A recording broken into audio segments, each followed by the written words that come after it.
I've been interested in robotics since I was like a wee child. Ever since I had a set of Legos that I got for Christmas and I watched the movie Short Circuit with the robot Johnny Five, I knew that this was for me. Well, I went and got a PhD in mechanical engineering in a robotics lab.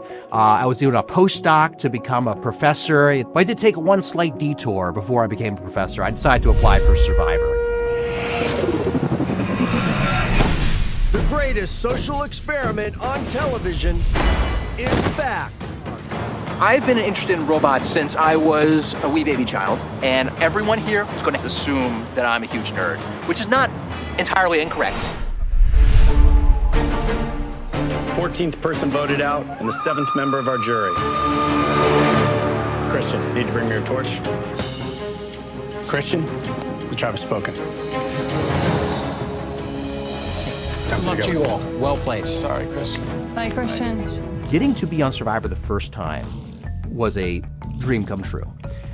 I had been applying for years, filming my audition tapes in my graduate student robotics lab in the middle of the night so no one would see me because I was embarrassed, and sending in those tapes and hearing nothing. Then eventually they put me on the show. That was back in 2018. And then 7 years later, they remembered me. They wanted me back again. It's pretty crazy. The interest in Survivor was partly organic in that I was 14 years old when this crazy new show came on the air where they're jumping people off on an island. Just the adventure of it was exciting. And I was like, maybe I could do this someday. And it was always in the back of my head. And as I got older, as I've matured, I was always wondering, how would me as a scientist, as a robotics engineer, how would I do out there? Not that I would necessarily be assembling full robots out of bamboo, though fun as that may be.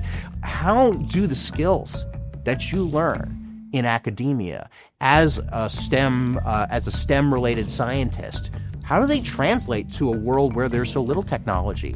And turns out the parallels are fascinating. One thing that I learned from Survivor that was a nice surprise was that I could communicate to all kinds of people. I mean, my world before I was a professor was mostly me in a lab hanging out with 5 other engineers in the lab. And that was my world. And I know how to talk to those people. But could I talk about robotics to anyone? To a trucker, to a professional wrestler, to a Hollywood screenwriter? Can I talk about robotics to all these people? And I could. So it really expanded the audience for what I thought it was possible to communicate the cutting edge of robotics to, and STEM in general. What it takes is an open mind, and it takes persistence, and it takes an openness to other people. And that's exactly the thing we expect of our students here at the university. You don't come in knowing everything you're supposed to know. Otherwise, why are you here? You have to adapt to these classes that come your way that are harder than you thought they were going to be. And you have to persist regardless. You go to office hours. You do homeworks and homework groups.